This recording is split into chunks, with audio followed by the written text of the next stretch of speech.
Buenas tardes, profesor. Soy José Enrique Caiceya Choque del curso tercero A de secundaria y mi video es sobre la pintura y escultura bizantina. Con el estilo bizantino en arquitectura se formó a su vez el de escultura, quedando definido a partir del siglo VI.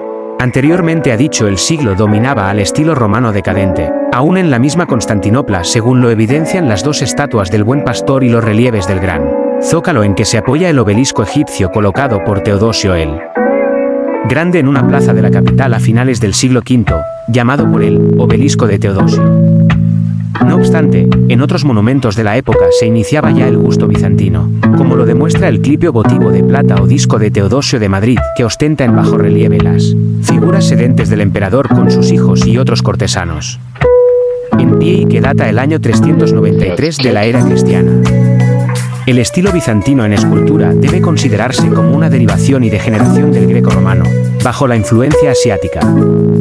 Le caracterizan, en general, cierto amaneramiento, uniformidad y rigidez o falta de naturalidad en las figuras, junto con la gravedad, la cual suele consistir en esmaltes, en imitaciones de piedras y sartas de perlas, en trazos geométricos y en follaje estilizado o desprovisto de naturalidad. Cultivó el arte bizantino muy poco la estatuaria, pero abundó en mosaicos y en relieves sobre marfil, plata y bronce, y no abandonó del todo el uso de camaceos y entalles en piedras finas. En los relieves, como en las pinturas y mosaicos, se presentan las figuras mirando de frente.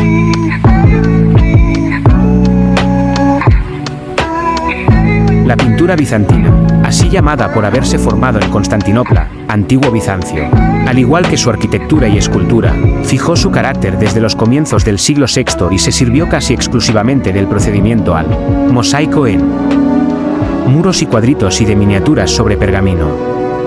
Se distingue la pintura bizantina al mosaico por la riqueza de materiales, con abundancia de oro, mosaicos vítreos y dorados, y fastuosa ornamentación y la pobreza en el movimiento artístico. Las figuras de los personajes se presentan ordinariamente alargadas, en pie y con los brazos en actitud algo movida o llevando algún objeto. La túnica o vestimenta con que aparecen cubiertas suele ofrecer pliegues rectos y paralelos, casi verticales. Pero el manto o capa los presenta más movidos y se recoge sobre el brazo izquierdo de la figura.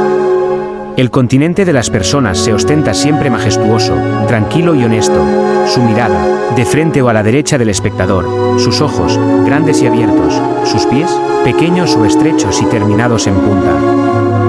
Los elementos decorativos de los cuadros o composiciones consisten de ordinario en perlas, cintas, series de joyas, guirnaldas y grecas, sin excluir algunas plantas sueltas como la palmera ni los motivos arquitectónicos. A los lados de las figuras o encima de ellas, se destacan a menudo sobre el fondo de oro inscripciones en sentido vertical u horizontal que fijan el nombre, el significado del personaje o de la escena que se representa. Los asuntos de tales composiciones son generalmente bíblicos, tanto del Antiguo Testamento como del Nuevo Testamento, además de algunas escenas religiosas de la corte imperial y representaciones de ángeles y santos.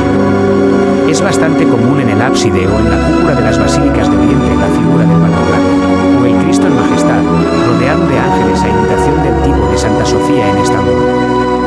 Pero en las de Occidente se representa más bien a Jesucristo en medio de apóstoles o santos. El amaneramiento y el convencionalismo de la pintura bizantina, que ya desde el principio más o menos la acompañan, se hicieron más sensibles en el siglo VIII y llegaron a su apogeo en el siglo XIII por la falta de expresión y el exceso de rigidez, angulosidad que se manifiesta en las figuras.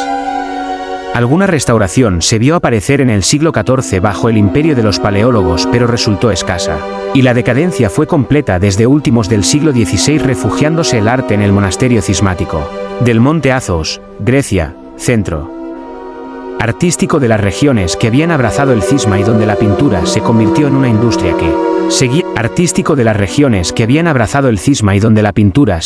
en una industria que seguía fórmulas de receta. Se conservan en varias iglesias y en museos algunos cuadritos o teblites con pinturas o mosaicos y también pergaminos con miniaturas, labrados en Constantinopla y esparcidos por Occidente durante la Edad Media. Deben contarse, además, entre las pinturas bizantinas las miniaturas de algunos buenos códices.